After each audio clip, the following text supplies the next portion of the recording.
Friends, ఇప్పుడే అందిన వార్త. డిప్యూటీ సీఎం బట్టి విక్రమార్కకు ప్రమాదం, హై టెన్షన్ అంటూ వార్తలు అయితే వినిపిస్తున్నాయి. దీనికి సంబంధించి వివరాలు చెప్పడానికి వీడియో చేయడం జరుగుతుంది.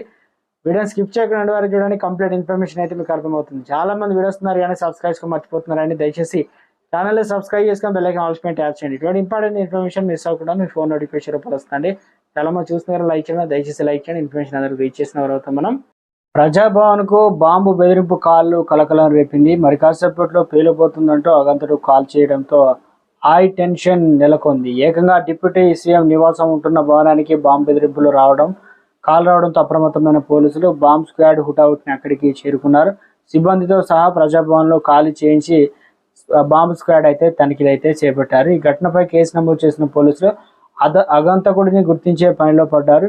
ఇది ఆకతాయే పనినా లేక సంఘ విద్రోహ శక్తులు చేరనే అనే కోణంతో దర్యాప్తు చేస్తున్నారు పోలీసులు. తెలంగాణలో కాంగ్రెస్ ప్రభుత్వం వచ్చినప్పటి నుంచి ప్రజాభవన్ డిప్యూటీ సీఎం అనగా బట్టి విక్రమార్క అయితే కేటాయించారు. ఇక ఈ రకంగా తెలంగాణలో మరోసారి గతంలో ఢిల్లీలో బాంబు బెదిరింపులు స్కూల్లో అని రావడం, ఇప్పుడు ఏకంగా డిప్యూటీ సీఎం టార్గెట్గా ప్రజాభవన్ నివాసం ఉంటున్న భవన్కు కాళ్ళు రావడం, ఇది ఆగంతకుడు పనా లేదంటే ఏదైనా విద్రోహ చర్యలు దాగుందనే కోణంలో పోలీసులు అయితే దర్యాప్తు అయితే చేస్తున్నారు. ఇక పెద్ద ప్రమాదమే తప్పిందంటున్నారు రాజకీయ నిపుణులు. రాష్ట్రంలో హాట్ టాపిక్గా మారింది.